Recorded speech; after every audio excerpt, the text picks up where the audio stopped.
대단한 일입니다. 우리나라의 판소리가 유네스코에 의해서 세계문화유산 걸작으로 선정됐습니다. 송천자 황후가 돼가지고 찬란한 우리 문화의 꽃 아버지를 판소리. 보려고 2003년 유네스코는 한국의 판소리를 세계문화유산으로 지정했다. 친이 오시지 아니한거나 예부 상서불로 분도하되 이로써 우리의 전통은 더 넓은 세상에 뻗어나가 더 많은 인류가 즐기게 되었다. 공안으로 입시토록 하여라. 국악을 세계에 알리려는 문화재청의 수년간의 노력이 빛을 발한 것이다. 뭐 그러나 동방의 한 나라, 그 나라의 귀에선 옛날 노래가 전 세계인의 귀에 보편적인 아름다움으로 들린다는 것. 그리고 마음을 사로잡는다는 것이 그 짧은 세월의 노력으로 가능했을까.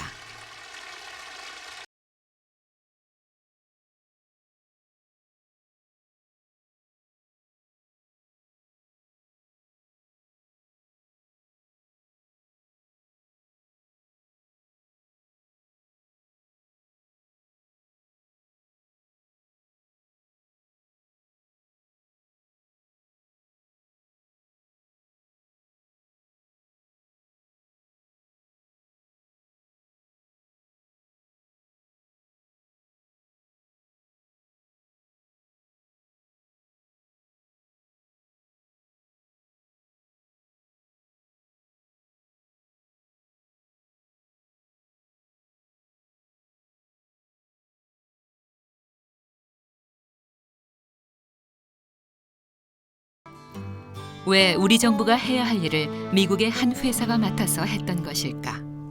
This was one of the greatest things that Chan Jihan did with Korea Britannica was to bring back such beautiful music. 애국심 같은 게 있어요, 그 사람은. 지금 자기가 브리테니카라는 그 외래 자본을 여기 영입해가지고 그걸로 이제 장사를 하지 않았습니까? 그러면서도 한국 문화를 어떻게 끌어올려서 세계 속의 한국 문화가 그렇게 뒤진 게 아니다. 브리테니커의 한국 지사장으로서 자국의 브리테니커라는 국제적 교양을 소개한 사람. 그리고 그것을 판 돈으로 쓰러져 가던 자국의 전통 문화를 일구었던 사람. 열린 국제인이자 철저한 한국인. 그는 한창기다.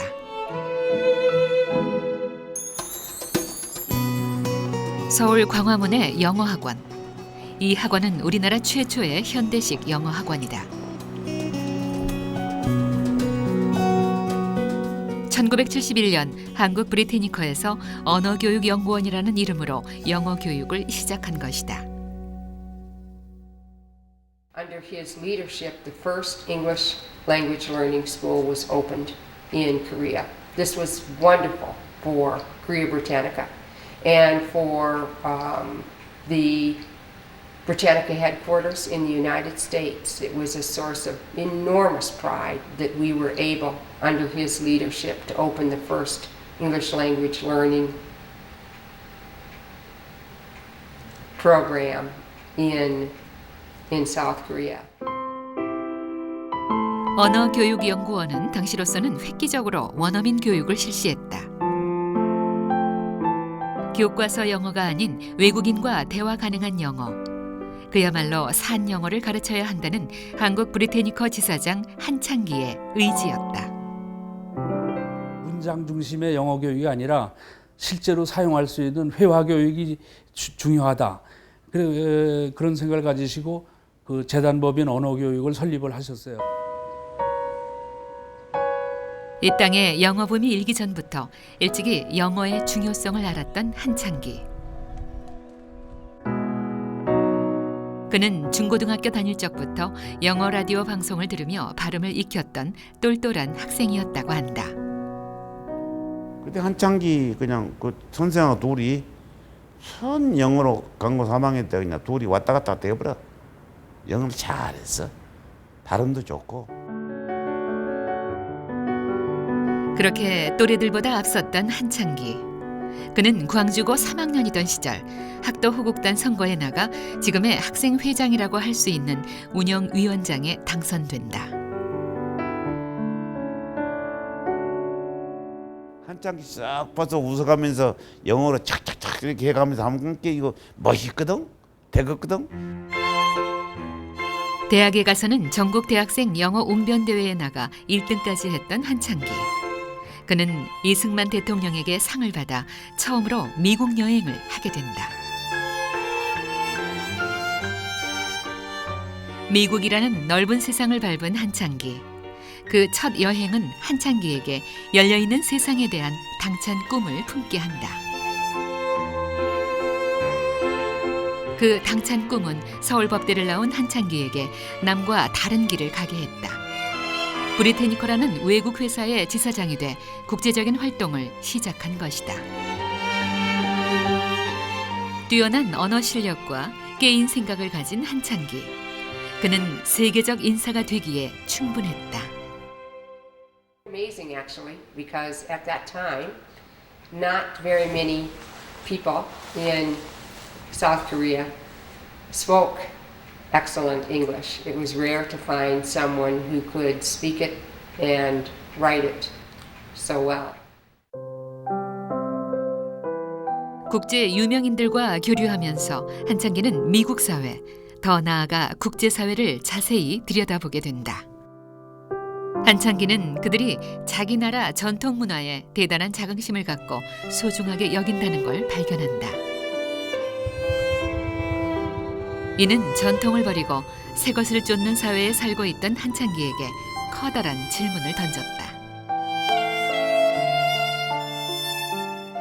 200년밖에 안 되는 역사를 가진 미국인들도 자기의 전통을 자랑스러워하는데 우리는 왜 우리의 전통을 내세우지 못할까? 이 양반은 상당히 미국에 경도됐던 사람인데 어느 순간부터 한국 문화에 눈을 뜨기 시작한 거야.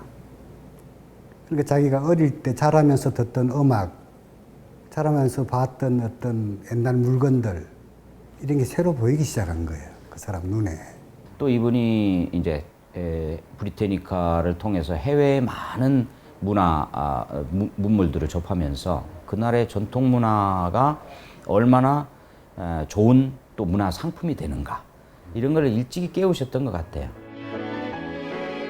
이제 한창기는 어느 누구도 하지 못했던 일들을 해내기 시작한다. 한국 브리테니커에서 나오는 수익으로 쓰러져 가던 우리 전통 문화를 끄집어내 그 당당한 모습을 되찾아준 것이다. 그러나 이익이 우선인 기업으로서 미국의 브리테니커 본사는 쉽게 허락하지 않았다. 한창기는 4년여의 긴 시간을 끈질기게 설득했다. 그리고 결국 미국 본사는 그의 강한 의지에 손을 들어야만 했다. 이거 한국 문화에 투자하지 않으면은 실제로 한국 사람들 만만한 사람들 아니다. 그 당신들한테 틀림없이 나쁜 여론을 형성해 가지고 이거 못 팔아먹게 만들 거다. 그거를 국제전화로 몇 시간씩 아마 자기가 수십 차례 전화를 했을 겁니다. His battle to bring the culture into Korea Britannica was tremendously important to him. And I think it goes deeper than that.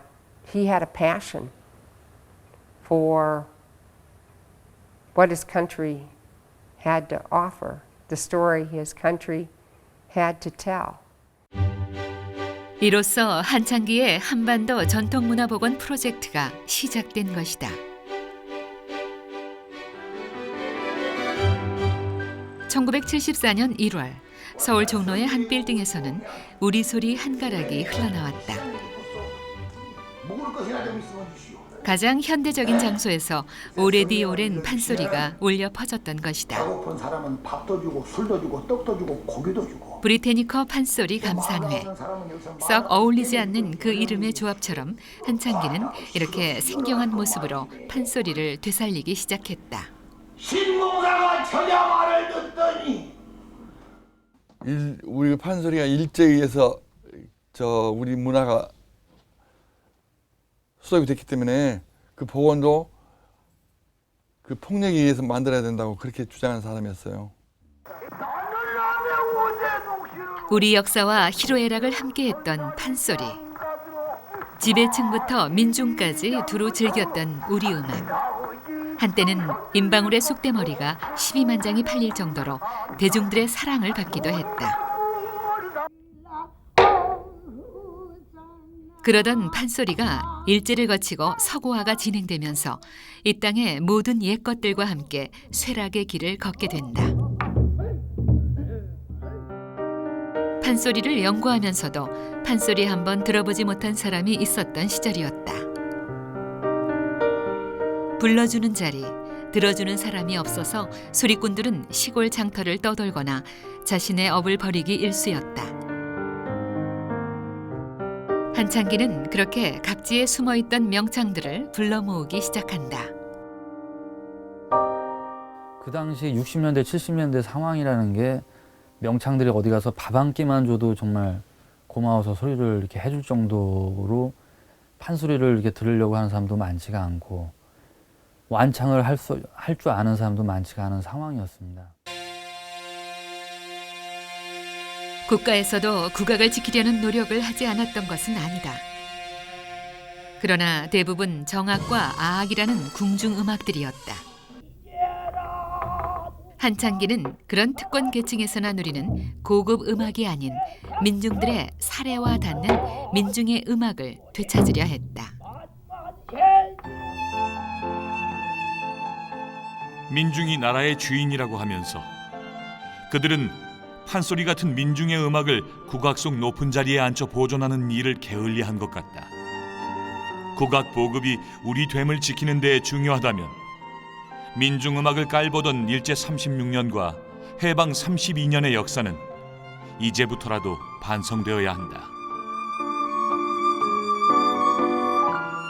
한창기는 판소리 중에서도 그 뿌리가 온전한 것들을 살리려 했다.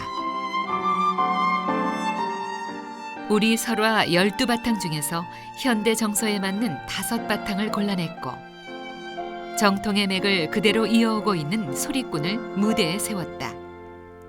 한국의 마지막 소리들을 여러분들은 이 귀에 꼭 들으셔야 합니다. 그래가지고 꼭 할 때마다 대만원이 됐었어요. 1974년에 시작한 판소리 감상회는 1978년 100회를 끝으로 막을 내렸다. 그동안 21명의 소리꾼, 5명의 고수가 무대에 올랐고 7,000명이 넘는 청중들이 호응했다. 판소리 감상회는 죽어가던 우리 소리에 생명을 불어넣었다. 그리고 그동안 대접받지 못한 판소리를 문화라는 높은 자리에 올려놓았다. 한창기 사장님은 그분들을 말하자면 굉장히 높은 차원의 예술가로서 인식을 하셨어요. 단순히 옛날에 그 기생광대 또는 뭐 소리 풍류하는 그런 소리 좋아하는 그런 한량의 시각을 벗어나서 판소리 감상회가 끝났다고 해서 한창기에 애착이 식은 것은 아니었다. 그는 이 정통의 소리를 영원히 남기기 위해 기록하는 작업을 시작한다. 판소리 5바탕을 음반으로 녹음해 뿌리 깊은 나무 판소리 전집을 완성한 것이다. 문화재로 지정되지 않은 것까지도 이제 끌어안아서 적극적으로 소개하고 기록하고 했다는 것은 국가보다도 정말 몇천 배 많은 일을 한 것이 아닌가. 우리 국가 전반을 봐서는 그 정도로 기적적인 일을 해낸 분이라고 생각합니다. 한창기는 많은 사람들이 이해할 수 있게 옛말로 된 판소리에 해설서를 덧붙였다. 그리고 최초로 악보에 기록했다. 판소리는 스승에게 입으로 직접 배우지 않으면 안 되어서 대가 끊기면 없어질 위기였기 때문이다. 귀에 들렸다가 흩어져 버리면 그게 형상으로 남지가 않는 것을 악보화해서 그래서 지금 오늘날 보더라도 그 당시에 체포된 악보와 음반을 가지고 우리 학생들이 후배들이 그거 가지고 공부를 하거든요. 판소리 전집은 영문 해설까지 덧붙여 브리테니커를 통해 세계 각국에 보급된다. 우리의 판소리가 처음으로 바다 건너 바깥 세상 사람들을 만난 것이다. 그런 기초 작업이 80년대부터 전 세계 이렇게 도서관에 배치가 되고 그렇게 배포가 된 노력이 있었기 때문에 외국인들도 판소리가 위대하구나 알 수가 있었고, 그래서 판소리가 세계문화유산으로 지정되는 데 있어서도 뭐 전혀 이론의 여지가 없이 이구동성으로 그것은 세계문화유산으로 만들었다고 하는 건 한창기 선생의 큰 공로자라고 봐야죠. 엄청난 공로자죠. 한창기는 명창뿐만 아니라 이름 없는 이들의 노래도 기록했다. 지방마다 옛부터 입으로 전해오던 토속 민요를 음반으로 남긴 것이다. 크고 세련된 것만을 쫓던 시대. 어떻게 한창기는 이렇게 작고 흙이 묻은 전통을 자세히 들여다볼 수 있었을까? 한창기가 나고 자란 남도의 끝단 보성 벌교. 그의 고향은 이 땅 구석구석에 불어닥치던 현대화의 바람에 얼마쯤은 소외되어 있었다. 그렇게 현대화의 때가 타지 않아 옛 모습을 간직할 수 있었던 그의 고향 마을. 그곳에는 씨를 뿌리고 가을거지를 하며 땅에 순응하는 토박이들의 하루하루가 있었다.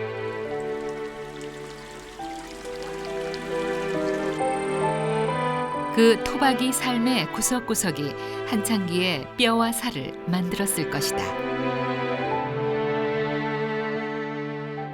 어렸을 적 울며 떼쓰기를 잘해 앵보라고 불렸다는 한창기. 커서는 필명으로 썼던 앵보라는 별명답게 그는 아이 때부터 영민하게 주위를 눈여겨보았다. 자기가 중학교 다닐 때 미술 시간에 질문을 하나 했대. 서양 사람이 보는 빨간색하고 동양 사람이 보는 빨간색하고 똑같냐 그거야. 그렇게 예민하고 섬세했던 한창기가 후에 작디 작은 것에서 아름다움을 찾을 수 있었던 건 어쩌면 당연한 일이었다. 어머니를 따라가 구경했던 벌교 5일장. 어린 한창기는 그곳에서 먹음직한 것들에 또 엿장수에 눈이 팔려 어머니 손을 놓치기도 했을 것이며 물건값으로 옥신각신하는 그들의 말에서 살가운 토박이 말을 배웠을 것이다. 그의 마을 옆에는 옛 성의 원형이 그대로 남아있는 나간 읍성이 있었다. 어린 한창기의 눈에 비친 소박하면서도 당당한 이 초가집들은 전혀 부끄러운 모습이 아니었으리라. 훗날 전통 가옥에서 아름다움을 찾고 그것을 되살리고 싶었던 한창기. 그는 어른이 돼서도 이 옛 마을로 자주 발걸음을 옮기곤 했다. 서편제의 고향 보성에서 나고 자란 한창기에게 판소리가 귀에 익은 노래였음은 당연한 것이었다.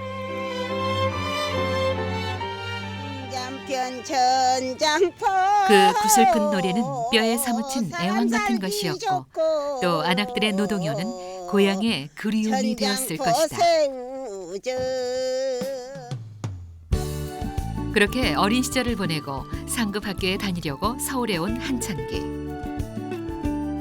한창기는 정겨운 그의 고향이 낡고 촌스러운 것이라 여기는 사람들 속에서 청춘을 보낸다. 자신을 키운 토박이 삶과 도시의 삶 속에서 그는 혼란스러웠다. 그리고 마냥 세련돼 보이기만 한 서구 문화를 얼마쯤은 동경했을 것이다. 대학을 졸업하고 가장 국제적인 회사 브리테니커의 한국 지사를 세운 것도 어쩌면 그 때문이리라. 한창기는 세계 문화를 접할수록 우리만의 문화는 무엇일까 고민하게 된다. 곧 그는 깨닫게 된다. 어릴 적 눈에 익고 귀에 익은 고향의 것들이 우리 문화의 뿌리라는 것을. 그렇게 한창기는 우리껏 되살림을 시작하게 된다. 그 시작은 바로 우리말. 한창기는 한자와 일본말 그리고 영어까지 들어와 더럽혀진 우리말을 바로잡으려 했다. 조상의 핏줄이 우리 몸을 빚는다면 그 몸을 다스리는 우리 어른, 우리말이 역습니다. 그런데도 여러 왕조 시대에 걸쳐서 받들리던 중국말과 일제시대의 우격다짐으로 주어진 일본말의 영향은 토박이 말과 그 짜임새를 얼마쯤은 짓누르거나 갉아먹었습니다. 그는 우리 주변에 글로 쓰인 모든 것을 따져먹곤 했다. 그럴싸하게 외국어로 쓴 간판들은 여지없이 그의 날카로운 눈에 걸려들었다. 그 생각들을 그는 머리카락에 홈을 파듯이 글로 써내곤 했다. 가게 이름을 외국말로 짓거나 그 간판을 외국 글자로 적는 장사꾼들의 짓거리는 지극히 위험한 민족 열등감에서 출발했기가 쉽다. 제 나라 말과 제 나라 글자가 부끄러워 외국과 자신을 동일시하고파 하는 이 사람들이 탐내는 것은 어처구니 없게도 부끄러운 이 나라 사람들의 돈이다. 어디 가서 이제 어디 식당에 간다면 걸어가는 과정에 눈에 띄는 대로 부닥치는 대로 그냥 항상 시비를 걸고 혼자 자기한테 시비 걸고 이제 그걸 자기한테 시비 걸었던 걸 모아서 이제 칼럼을 이건 진짜 칼럼 하나 써야 되겠다. 그럼 이제 칼럼을 하나 들어가고 한앵보라는 말로 저 이름으로 칼럼을 쓰고 그랬죠. 우리말과 글을 철저하게 연구하고 파헤쳤던 한창기. 그는 국어학자도 울고 갈 제야 우리말 학자였다. 자네 이 말 차이 알겠어? 그래서 뭐 새가 날아간다, 새는 날아간다. 무슨 차이가 있어? 봐, 새가 날아간다. 새가 날아간다. 새가 날아가잖아 지금. 안 보여? 보이죠? 저거 날아가네요. 그래. 근데 새는 날아간다. 날아가는 거 보여 안 보여? 새는 날아간다. 잘 안 보이네요. 그래, 그거 봐. 이게 가를 쓸 때와 는을 쓸 때 차이가 있다는 거야. 대체 있는 거야. 한창기에 이런 정신이 발현된 게 잡지 뿌리 깊은 나무와 샘이 깊은 물이었다. 한창기는 독립신문 이후로 어떤 언론도 하지 못했던 순 한글만으로 잡지를 만들어냈다. 그는 잡지를 통해 본래의 우리말을 되찾고 싶었던 것이다. 그는 권위적인 언어를 미워하고 민중의 말을 사랑했다. 그랬던 그는 일찍이 대통령 각하를 대통령님으로 바꿔 쓰자고 주장하기도 했다. 님은 저 아래에 있는 계장님이나 면장님에게만 붙는 말이 아니라 나라의 어른인 임금님과 온 누리의 임자이신 하느님에도 붙는 가장 높은 존경을 나타내는 전미사다. 이처럼 거룩한 표현이 이 나라의 대통령님의 경우에도 그 딱딱한 각하 대신에 쓰였으면 좋겠다. 한창기는 늘 어려운 글을 쉬운 말로 고치려고 애를 썼다. 그래서 입으로는 쉽게 말하면서도 글로는 있어 보이는 말로 어렵게 쓰는 풍토를 비난하곤 했다. 나는 입으로는 이렇게 말하고 글로는 저렇게 쓰고 하는 것을 역겨워한다. 우리가 말할 때에 상대방에게 해요 하거나 해라고 한다면 글로 적을 때에도 해요 하거나 해라고 쓰는 걸 보고 싶다. 표준어는 고급스럽고 사투리는 천하다고 생각했던 그 시절, 한창기는 과감하게 사투리의 복원을 주장했던 이였다. 국어는 더 통일되어야 한다. 그러나 획일화보다는 융합으로 통일되어야 한다. 자기라는 뜻의 인역 같은 어휘를 사투리라고 해서 무턱대고 내팽개치고 얕잡아보는 것은 옳지 않다. 지방말의 어휘나 표현이나 형식을 과감하게 양성화하여 자랑스러운 한국말의 일부분으로 등록해야 할 날이 올성쉽다. 한창기가 아름답다고 여겼던 말은 많이 배운 사람들의 그것이 아니라 토박이들의 입에 붙은 말들이었다. 할아버지 할머니들의 언어를 그렇게 받아 쓰자는 얘기예요. 그대로. 나는 그걸 굉장히 좀 소중하게 생각하는데요. 예, 우리의 전통적인 그 언어의 틀 이거를 지켜가자는 거죠. 한창기는 그렇게 때가 안 탄 옛말을 찾아 나선다. 텔레비전 같은 현대 문화의 세례를 받지 않은 사람들이 쓰는 말, 그것을 기록하기 시작한다.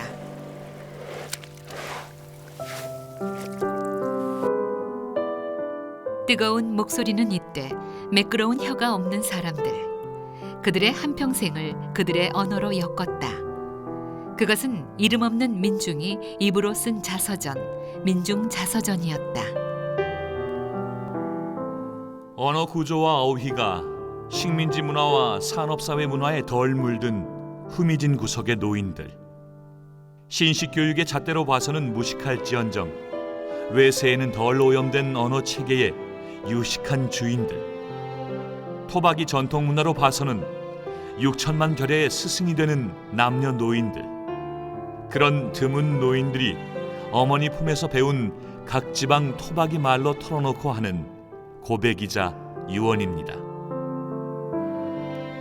민중자서전의 주인공은 저마다 애달픈 사연과 곡조를 지닌 사람들이었다. 특히 사라져가는 직업을 가진 이가 많았다. 마지막 장돌뱅이, 조선목수, 뱃사공, 그들이 죽고 나면 없어질 기회, 그리고 그들만이 썼던 풍부한 옛말들, 민중자서전은 그것들을 기록했다. 어눌한 음성으로 쓰인 그들 삶의 이야기는 토박이 말의 보고였던 것이다. 그분의 말투, 그분의 사투리, 그분이 쓰는 어떤 은어면 은어, 자기만의 어떤 고유한 이 말투를 그대로 살려가지고 하나의 인류학적 보고서라고 할까요? 민중자서전은 또한 훌륭한 역사책이었다. 이름 없는 민중들의 고백 속에 진실된 역사의 증언이 살아있었기 때문이다. 이것은 곧 밑으로부터의 역사였다. 오늘날 그 작업이 활발해진 구술사. 민중자서전은 우리나라 최초 구술사였던 것이다. 근데 민중들이 진짜 역사를 쓰는 것을 기대하기는 그건 불가능한 거. 그건 어떻게 기다려요? 그러다 보면 그 사람들이 역사를 쓰길 기다리려면 민중들이 다 없어진 다음이 다 죽은 다음이라 해야 될까 말이에요. 그 사람들 죽기 전에 그 사람들의 육성에 의한 역사를 갖다 만들어야 된다. 토박이 말을 찾아내고 기록했던 한창기. 그는 토박이들의 살림살이도 기록하고 남겼다. 민중이 나고 자라 삶을 꾸려갔던 우리의 집. 한창기는 현대화에 밀려 우리 삶의 터전이 변하는 것을 가슴 아파했다. 70년대 새마을 운동으로 신장로가 생기고 옛집들을 뜯어고쳐 이 땅은 서구의 모습에 얼마쯤은 비슷해져 있었다. 주택 개량 사업은 도시를 넘어 벽촌의 구석까지 파고들어 국적 없는 집들을 만들어냈다. 특히 그 멋이 담백했던 초가지붕은 어느새 울긋불긋 살벌한 꼴이 되어 있었다. 새마을 운동 같은 정부 주도 사업이 착수될 때 그 많은 장점에도 불구하고 반발을 느꼈던 것은 있을 만한 일이었다. 특히 그것이 초가지붕을 울긋불긋하고 야한 빛깔의 시멘트 기와와 슬레이트로 가는 일로 시작되었으니 말이다. 섣부른 창조는 그 자체가 파괴다. 그 자체가 괴물이 될 뿐더러 그것과 이웃하는 것들의 아름다움마저 파괴시키기 쉽다. 한창기는 양옥집바람에 쓸려가 버린 우리네 집의 본 모습을 찾아다녔다. 한창기가 빼어나게 잘 지어진 한옥이라고 여겼던 집. 그는 딱 버틴 툇마루와 처마에서 그 채통을 느꼈고 고색 창연한 문에서 겸허한 멋을 보았다. 이 집의 조화로움과 소박함에 대한 그의 감탄은 그것들이 사라지는 것에 대한 한창기의 깊은 한숨이기도 했다. 이 큰 초가집은 작아서도 아름답다. 그것은 우리 민중이 5,000년을 살아온 초가집의 운명이다. 이 집은 잘났거나 못났거나 역사의 증언이다. 가장 흔해 빠졌을 망정 우리 민중의 9할 이상이 살아온 귀중한 문화재다. 한창기의 우리 옷 사랑은 남달랐다.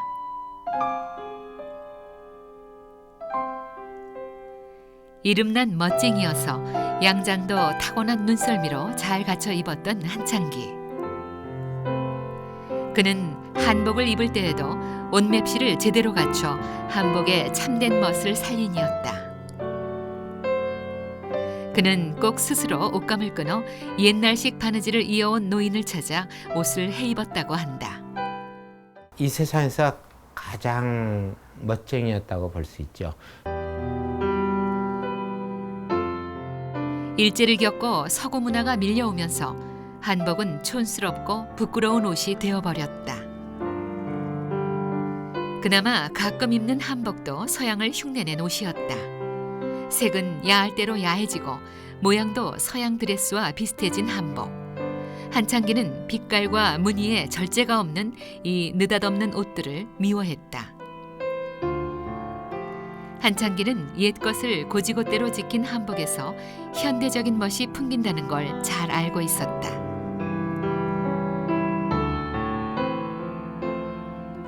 그래서 잘 입은 한복을 찾아내 잡지에 소개했다. 한복이 뒤떨어진 옷이 아니라 품격 있는 옷임을 알렸던 것이다.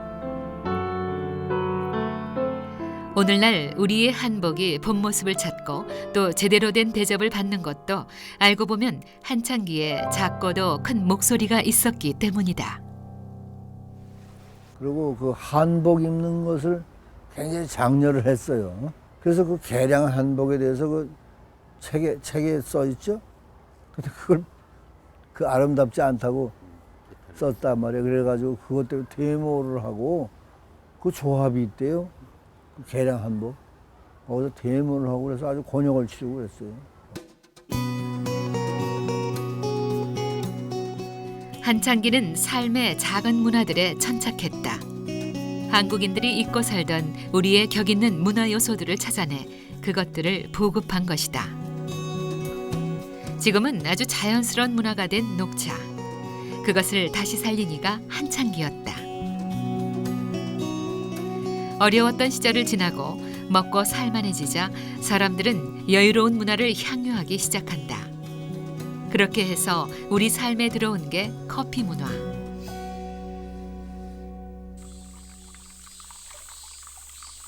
그런데 한창기는 우리 선조들이 서구 사람들 못지않게 격 있는 문화를 즐겼다는 걸 알았다. 차를 마시는 전통이 일본이나 중국뿐만 아니라 우리에게도 있었던 것이다. 그 맥이 끊기고 사찰에만 남아있던 녹차. 한창기는 그것을 복원해 커피가 차지한 자리에 다시 녹차를 올려놓고 싶어 했다. 이분이 이제 혼자 어떤 그 생각을 하게 된 거죠. 아, 이걸 보급을 해야겠다, 일반 사람들한테. 그래서 이제 그 뿌리 깊은 나무, 회사 안에다가 특수부를 만들었습니다. 그래가지고 가마금 입차라고 하는, 제가 만들고 한 차를 이제 일반 사람들한테 보급을 하기 시작했죠. 한창기는 브리테니커에 전통문화사업부를 둬서 녹차를 개발하고 판매하기 시작한다. 브리테니커에서 나온 녹차는 큰 성공을 거둔다. 녹차가 단순히 마시기만 하는 음료가 아닌 격조 있는 문화로 자리 잡았던 것이다. 그 회사에 생기는 이익을 가지고 한국의 그 전통 문화를 개선 발전시키는 그런 데 심혈을 쏟으셨어요. 그 차문화를 다시 일으키는 공로는 브리타니커 한창기 사장이 아주 절대적으로 공로자죠. 그리고 한창기는 해외에 우리 차의 우수성을 알린 사람이기도 했다. 잡지 기자들이었습니다. 롤링스톤인가 무슨 서양 유명한 잡지 기자래요. 한 사장님이 우리 차에 대해서 설명하는데 저보고 차를 설명하라면 나는 이분도 설명할 미천이 없는데 차를 마시면서도 아는 게 없는데 우리 차, 우리 문화를 영어로 설명하는데 한 4-4시간 하는데 그 서양 기자들이 넋이 빠져가지고 이러고 있는데 한창기는 문화와 삶의 격이라는 것이 생활의 작은 부분에서 나온다고 보았다. 그래서 한창기는 시대가 변해 서구화되는 우리 밥상을 무척 안타까워했다. 이 나라의 민중은 어차피 한식을 먹는다. 그러나 섭섭하게도 오늘을 그럴싸하게 산다는 사람들뿐만이 아니라 대부분의 민중에게 인혁이 날마다 먹는 밥이 무척 부끄러운 음식이 되어버렸다. 우리 민중이 앞으로도 여러 천년에 걸쳐서 먹게 될 한식이 부끄러운 것이 되지 않게 하려면 우리 스스로가 그 높은 지위를 인정해야 한다. 그는 어릴 적 먹던 밥상, 이해부터 우리들이 먹어왔던 소박한 먹을거리를 좋아했다. 그 속에 문화가 있다고 본 것이다. 그러니까 그 직원들하고 같이 밥 먹으면서 빨리 젓가락에 가면 뭐라 하지요. 좀 한번 감상해보고 먹자. 이 밥상이 어떤 밥상인지. 거기서 내가 제일 더 고마웠어요. 한식에 대한 관심은 자연스럽게 담는 그릇에도 향했다. 한창기는 국적 없는 그릇들을 몹시도 못마땅해 했다. 한식 열등감은 음식을 담는 식기에도 고스란히 나타나 있다. 오늘날 밥 먹는 데 사용하는 사기 그릇은 아름답고 다소곳한 한식 그릇이 아니라 해벌레한 일본식 그릇들이다. 꾸밈 없고 위생적인 칠첩반상기에 차려 나온 밥은 이제 어느 집에서도 맛보기가 힘들게 되었다. 한창기는 우리 그릇의 원형을 개화기 이전에 쓰던 식기들에서 찾았다. 우리 생활 문화가 전통 요소들이 굉장히 현대화될 수 있는 가치가 굉장히 많다. 그래서 이것을 뭐 전통 그대로 현대에 그냥 끌어들일 건 끌어들이고 조금 바꿀 건 바꾸자. 그는 반상기 만들던 노인들을 만나서 옛 그릇의 모양을 구현해낸다. 그리고 그것을 현대에 맞게 가짓수나 크기를 달리했다. 그렇게 되살아난 것이 백자 칠첩 반상기. 한창기는 이것을 일반인들에게 소개한다. 사람들은 요란하지 않으면서도 격조 있는 그 그릇들을 반가워했다. 한창기는 가장 옛된 것에 가장 세련된 멋이 담겨 있음을 일찍이 눈치챈 사람이다. 그때 뭐 브리테니카 세일 조직이 또 직접 방문 판매 조직이니까 그 조직을 통해서 이제 팔았기 때문에 이제 제한된 마케팅을 한 거죠. 한정된. 근데 거기서는 굉장히 성공적이죠. 부자들이 그거 안 가진 사람이 없습니다. 지금도 그걸 찾고. 한창기는 생활 속에서 가깝게 만지고 다루는 것들에 애착을 느꼈다. 그리고 멋이 담긴 민속품들을 덜어는 모으기도 했다. 한창기가 자주 거닐었던 인사동 거리. 그는 이곳에서 오래된 것들을 구경하면서 시간 보내길 좋아했다. 눈이 아주 뛰어났어요. 감각적으로 특별한 분이야. 상당히 특별했고 그러다 보니까 물건을 미술품을 보는 것도 남이 갖고 있지 않은 그런 아주 똘똘한 감각이 있어요. 특별났고 그런 걸 남보다 잘 봤어요. 그의 눈길과 손길이 닿았던 것들은 주로 소박한 토속품들이었다. 잘 빠진 청자, 백자처럼 고급스러운 것들보다는 손때 묻고 낡은 것들을 찾았다. 그는 다듬어지지 않은 것들의 아름다움을 알아봤던 것이다. 주로 민속품 그런 거죠. 한국인의 생활의 그 도구 그런 그 아이템을 정해 가지고 그런 거를 이제 많이 모았어요. 한창기는 왜 거칠고 투박한 토속적인 것들을 찾아다녔던 것일까? 한창기는 그것들에 한국인의 생활상이 묻어 있고 역사가 담겨 있다고 보았다. 때문에 그것들은 지켜내야 할 무엇보다도 소중한 것들이었다. 그래서 한창기는 한반도와 그 땅에 발붙이고 살아온 사람들의 모둠살이를 기록한다. 그동안 한창기가 부단히 해왔던 민중기록의 집대성, 한국의 발견이다. 좀 부끄러웠어요.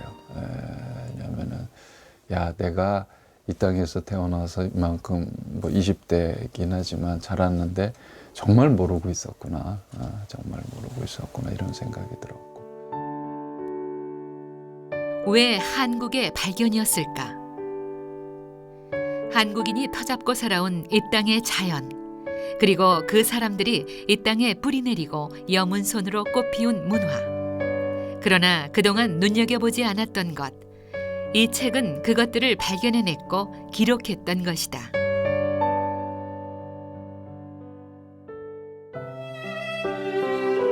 저희는 이 책이 땅에 관련된 기록의 집합에 그치기보다는 오늘의 한국인에게 그 선자리를 분별하고 그 삶의 질을 가늠하기에 유익한 도움을 주는 길잡이가 되도록 애썼습니다. 그래서 5,000년의 역사와 문화 전통을 결코 가볍게 다루지는 않았으되 그것들이 오늘 이 시대의 한국 민중의 삶에 어떤 뜻을 지니는지를 살펴보려고 힘썼습니다. 한국의 발견은 9개 도와 2개 시. 큰 뼈대로는 자연과 역사, 경제를, 작은 가지로는 주민의 성품과 생활문화, 그리고 민속과 말을 두루 살폈다. 80명의 필자와 31명의 사진작가가 전국을 샅샅이 누비고 품을 들인 이 책은 2해 반 만에 완성되었다. 이 땅과 사람들의 삶을 넉넉하고 섬세하게 담아낸 이 책은 이전에도 후로도 누구도 만들어내지 못한 책이었다. 이것은 종합인문 지리지, 이 시대의 동국여지 승남이었던 것이다. 우리나라의 전역에 대한 것을 옛날에는 무슨 그 조선시대 뭐 초기에 동국예지 성남이라든지 뭐 이런 것은 있기는 하지만은 아마 해방 후에도 그만한 글이 한국의 발견 이후로는 더 없는 것 같습니다. 특별했던 이 책은 이 땅과 이 땅의 문화에 목말랐던 이들에게 담비와도 같았다. 언론인들과 사진작가들이 손때 묻도록 많이 찾아봤던 것은 그 때문이었다. 그때는 적어내니까 일반 독자들도 많이 사줬지만은 제일 좋아하는 사람들이 신문사, 방송국에서 일하는 사람들이었어요. 그래서 딱 보니까 여기 어디 가면 뭐가 있다. 얼마나 나와 있어 좋아요. 한국의 발견은 저한테 그 한국 문화에 대한 성인식을 지뤄준 것이라고 저는 정의 내릴 수 있어요. 그래서 이 땅에 태어났지만 이 땅을 잘 몰랐거든요. 인문지리지 발간은 막대한 역량이 필요한 일이어서 나라가 맡아서 했었다. 그런데 한국의 발견은 일개 잡지사가 나선 것이다. 그 이후로 한국의 발견은 500년 전에 나온 동국여지 승남과 비슷하고도 달랐다. 관을 통해 위에서 아래로 굽어봤던 지리지가 아니라 밑을 두루 살펴서 민중들의 삶과 그들의 넋을 토파보았던 것이다. 민중 위에 군림하는 통치자의 편에 서서 그 통치의 편의를 도모하려는 것이 동국 여지 승남의 발간 사명에 들었다면 한국의 발견은 오늘날 이 땅에 살고 있는 민중의 삶의 질을 높이는 일을 거두는 것이 발간 사명이라는 것입니다. 이렇게 한국의 발견은 잡지 뿌리 깊은 나무와 샘이 깊은 물, 그리고 민중 자서전과 그 어를 같이 하는 것이었다. 민중의 삶에 뿌리 내리고 새로움의 가지를 뻗어나가는 것, 그 속에서 사람됨을 탐구하는 것, 그것은 바로 문화였다. 이 양반이 그러니까 뿌리 깊은 나무의 정신적인 맥을 이렇게라도 잇고 싶어, 이렇게라도 이어가겠다는 거예요. 그거는 그냥 백과사전 해버리면은 장사 출판사로 되는 거고, 이런 걸 만들면은 한국의 뿌리 깊은 나무의 어떤 맥을 이어가는 거고, 이렇게 생각하신 거죠. 한창기, 필명 한행봉. 한국 브리테니커 대표이사로 일했다. 뿌리 깊은 나무와 샘이 깊은 물의 주인으로 한반도의 언론과 문화에 새바람을 일으켰다. 뿐만 아니라 민속, 미술, 예학, 언어, 건축, 복식 할 것 없이 역사와 오늘을 잇는 분야에서 한반도 전통문화 가치의 탐색에 몰두했다. 늘 누구보다 앞서 생각했던 것처럼 그는 너무 앞서 떠났다. 사는 동안 늘 자신은 나간이라는 작은 마을에 읍장을 하고 싶다고 했던 한창기. 그 소박한 바람과 다르게 그는 우리 문화에 그리고 우리 삶에 드넓은 그림자를 들이운 사람이었다. 그런 면에서 그는 세계인이면서도 가장 한국적인 사람이라고 할 수 있어요. 우리 시대에 내가 만났던 가장 참 위대한 사람 중에 한 사람. 정말 그냥 보고 싶은 사람이에요. 예, 그리고 그런 사람은 또 꼭 나왔으면 좋겠다, 좀 있었으면 좋겠다, 이런 거예요.